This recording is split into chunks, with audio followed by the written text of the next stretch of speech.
Bom dia. Falar de apostasia é falar dos acontecimentos dos últimos tempos. Isso foi escrito por Paulo em Tessalonicenses, 2 Tessalonicenses.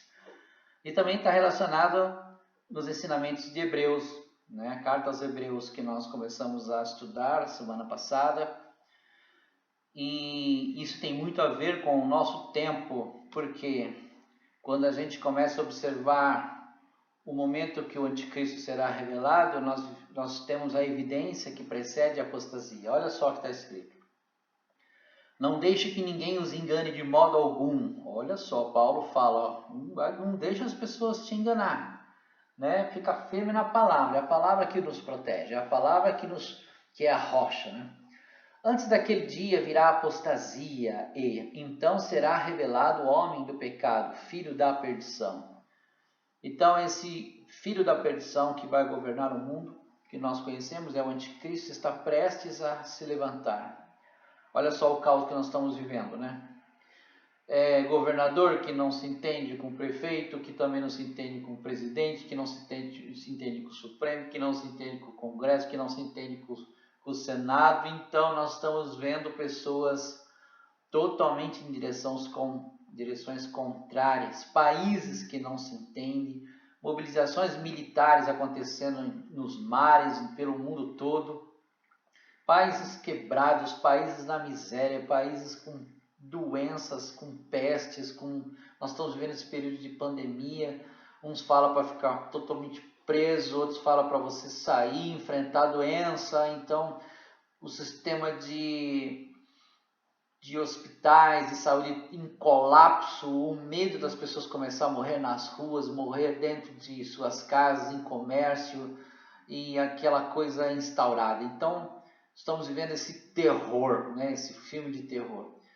E esse tempo que nós vivemos de os que são mais prudentes, né? Que buscam a palavra de Deus, que acendem as lamparinas, né? Com azeite à espera do noivo, à espera do Senhor Jesus. E tem as loucas, né? As nécias que não se preocupam com isso, acham que está tudo rolando muito bem, e há um perigo aí. E o que acontece diante de tudo isso?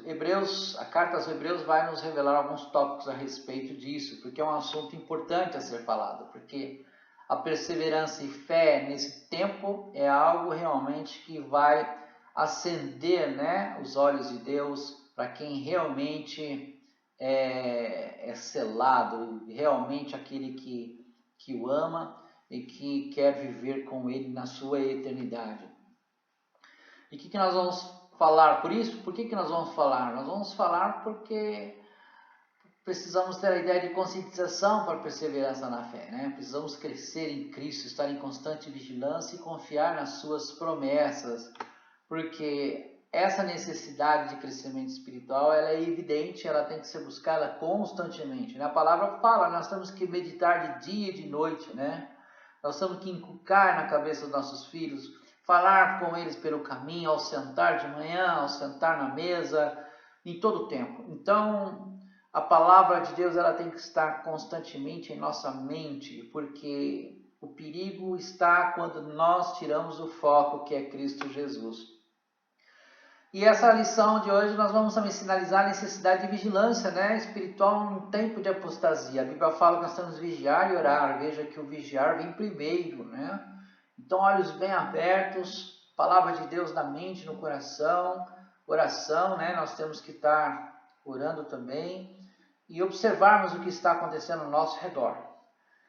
E a necessidade de confiarmos nas promessas de Deus, porque no mundo caótico as pessoas tendem a desanimar, tendem a ficar desesperadas, mas a igreja tem uma palavra de promessa, né? Nós temos várias palavras de promessas do Senhor Jesus, né? Ele disse que estaria conosco em todo o tempo.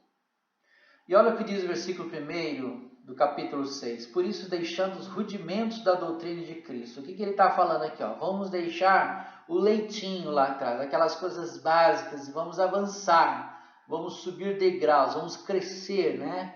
Prossigamos até a perfeição, não lançando de novo o fundamento do arrependimento de obras mortas e de fé em Deus. e da doutrina dos batismos, da imposição das mãos, da ressurreição dos mortos, do juízo eterno. Ou seja, essas coisas são elementares, né? E isto faremos, se Deus o permitir. Porque é impossível que os que já uma vez foram iluminados e provaram o dom celestial e se tornaram participantes do Espírito Santo e provaram a boa palavra de Deus e as virtudes do século futuro e recaíram, sejam outra vez renovados para arrependimento, pois assim quanto a eles de novo crucificam o Filho de Deus e o expõem ao vitupério. Porque a terra que embebe a chuva que muitas vezes cai sobre ela e produz erva proveitosa para aqueles por quem é lavrada, recebe a bênção de Deus. Mas a que produz espinhos e abrolhos é reprovada, e perto está da maldição, seu fim é ser queimada. Mas de vós, ó amados, esperamos coisas melhores e coisas que acompanham a salvação, ainda que assim falamos. Porque Deus não é injusto para se esquecer da vossa obra e do trabalho e do amor que para com o seu nome mostraste, enquanto serviste aos santos e ainda servis. Mas desejamos que cada um de vós mostre o mesmo cuidado até o fim, para a completa certeza da esperança.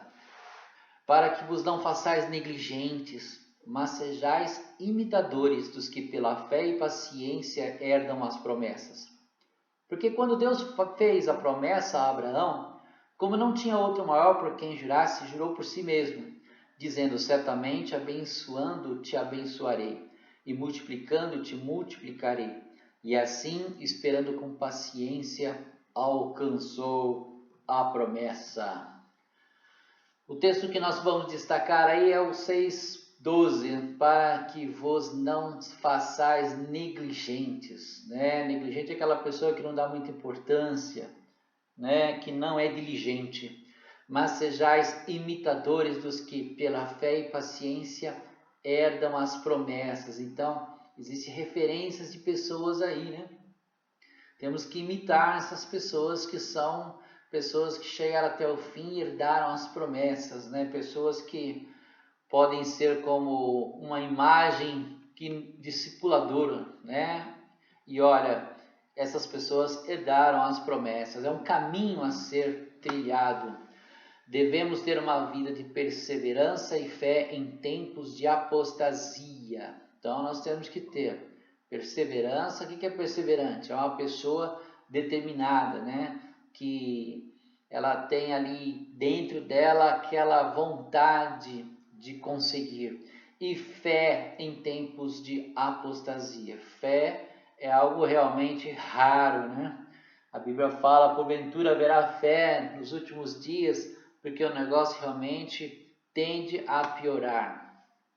A vida cristã é dinâmica, exige que o discípulo vá além dos primeiros passos, ou seja, nós temos que entender que não adianta ficarmos estagnados na mesma posição, nós temos que ter um crescimento espiritual aí. Mas isso não estava acontecendo com a comunidade com a qual o autor sacro se correspondia. Então essa carta está falando realmente numa situação de um grupo de pessoas que estavam vivendo exatamente a situação que nós vivemos hoje. Então esse comportamento humano não é de hoje, né? Isso sempre existiu, naqueles fracos e doentes. A gente sempre na ceia faz referência a isso. Em vez disso, dava sinais de cansaço, indolência, negligência e imaturidade espiritual, o que poderia trazer como consequência o esfriamento e o fracasso na fé. Então você vê que é um processo decadente aí, né? A pessoa começa a demonstrar cansaço, indolência, começa a ser negligente, mostra imaturidade, vai se afastando, quando vê, esfriou, fracassou na fé e a semente morre, né? Aquela parábola lá do semeador fala que cai entre os espinhos e ela morre sufocada, ela não aguenta a pressão desse mundo, né? As armadilhas, não aguenta as intérperes, as ciladas do inimigo, e a semente morre. Então há uma necessidade desse crescimento. Nós temos que ir além dos rudimentos sobre arrependimento e fé. A vida cristã começa com arrependimento e fé. Todavia não deve parar aí. Há um longo caminho a percorrer. Os destinatários da carta parecem que haviam se esquecido desse fato. Estacionaram, eles ficaram ali parados, vão ficar aqui, vão vivendo essa vidinha aqui, essa religiosidade mórbida aqui, sem desafios, sem buscar a Deus, sem crescer, sem buscar dons, sem buscar conhecimento, sem fazer as obras, né? Sem pregar o evangelho. As pessoas ficam vivendo aquela vida mórbida, espiritualmente falando. Então, há uma necessidade para esse crescimento. E isso significa ir além dos rudimentos doutrinários, do arrependimento, da fé, do batismo, da ressurreição e do juízo. Ou seja, Paulo está falando, você já sabe o básico, né? Isso é além daquilo que a gente já reconhece como o início, né, do evangelho, que é o arrependimento, o batismo, né, e a fé. Nós temos que ir além disso, nós temos que crescer espiritualmente, nós temos que se tornar maduros como cristãos. E a apostasia é uma possibilidade para quem foi iluminado e regenerado. Em Hebreus temos a mais forte advertência do Novo Testamento sobre o perigo de cair da graça, ou seja, uma vez que você conhece a palavra de Deus e você cai, né, fica complicado, porque a carta lá, como nós lemos, adverte que é impossível o camarada voltar. Quando ele cai, ele está desprezando uma maravilhosa graça, um maravilhoso sacrifício. Ele pode voltar, como a parábola do filho pródigo fala, né? Mas é muito difícil. Então, é importante a gente estar de pé, né, e permanecer firmes. Ela é uma possibilidade para quem vivenciou a palavra e o Espírito. A possibilidade de decair da graça é posta para aqueles que se fizerem participantes do Espírito Santo e provar a boa palavra de Deus. Ou seja, nós temos que dar valor, né, àquilo que nós temos, né, o sacrifício de Jesus na cruz, o que foi conquistado, né, foi pago caro, foi pago com o sangue de Jesus no Calvário, e a palavra de Deus que está em nossas mãos, que é a nossa bússola, né? É a nossa espada, ela é aquilo que nos dá a condição de entender o que Deus quer para nossas vidas. E é uma possibilidade para quem viveu as expectativas do reino, esses crentes aos quais o autor se referia, também experimentaram as virtudes do século futuro. A vigilância, mais uma vez, é requerida para os salvos que ingressarem nesse reino. Então, falando de século futuro, está falando do nosso tempo, está falando de tudo que aconteceria à frente, né, de quando essa carta foi escrita. Se refere ao comportamento da igreja, inclusive nos dias de hoje. Então, essa referência também, ela é clara para conosco, né? Olha só, as pessoas experimentaram, né, essas virtudes e elas são maravilhosas. As virtudes de Deus, as coisas do Senhor, é uma coisa muito bonita. E a apostasia remonta à ideia de decaída, né, deserção, rebelião, abandono, retirada ou afastamento daquilo que antes estava ligado. Hoje é uma palavra que eu tenho para você que está meio fraco aí, que está meio desanimado. Olha, fica esperto aí, recobre as tuas forças aí, começa a ler a palavra de Deus, se fecha no seu quarto, começa a buscar a Deus, a ler mais, que você vai ver que o azeite ele vai acender novamente uma chama mais forte, né? Em relação à nossa fé, a apostasia significa romper o relacionamento salvífico com Cristo. Olha só, a coisa mais importante, né? Essa ligação com essa certeza da salvação que temos em Cristo Jesus. Nós não podemos deixar isso ser rompido, ser perdido. Isso é muito importante. Precisamos ter vigilância espiritual, porque a apostasia é uma possibilidade para quem foi iluminado e regenerado, para quem vivenciou a palavra, provou do Espírito e viveu a expectativa do reino. Isso é importante, tem que ter uma vigilância aí, né? Estarmos sempre alertas. Aos crentes fiéis que fizeram algum serviço para Deus, você pode ter certeza, meu amigo, mesmo não recebendo reconhecimento dos homens, terá o reconhecimento de Deus. Deus é justo e galardoador. O Senhor conhece as nossas obras. Se você ler lá em Apocalipse, quando as cartas são escritas, né, às igrejas de Tessalônica, de Esmirna, de Filadélfia, de Laodiceia, você vai ver lá que Jesus sempre lhe fala uma frase: eu te conheço, eu conheço você, conheço suas obras, eu estou com os meus olhos em cima de você o tempo todo. Então, nós tendo a mentalidade que o Senhor está sempre vendo o que nós fazemos como igreja, também podemos ter absoluta certeza que Ele vai recompensar segundo as nossas obras, né? Como vemos Abraão, né? Abraão, ele foi perseverante, né? Ele foi habitar em tendas, aguardando uma promessa, né? Deus ia fazer dele uma grande nação, mesmo a esposa dele sendo estéril, mesmo ele sem ter filhos. Já imaginou uma pessoa estéril receber uma palavra de ser pai de muitas pessoas, de muitos filhos, uma descendência grande? Abraão, ele confiou nisso. Por que voltar atrás se temos as promessas de Deus que nos motiva a caminhar à frente? O velho patriarca é o modelo do crente perseverante, que de posse da promessa de Deus soube esperar com paciência, né? Foi uma alegria quando Isaac chegou. E Cristo, sacerdote e precursor do crente, né? O autor sagrado volta-se para Jesus, o nosso exemplo maior de perseverança, fidelidade e esperança.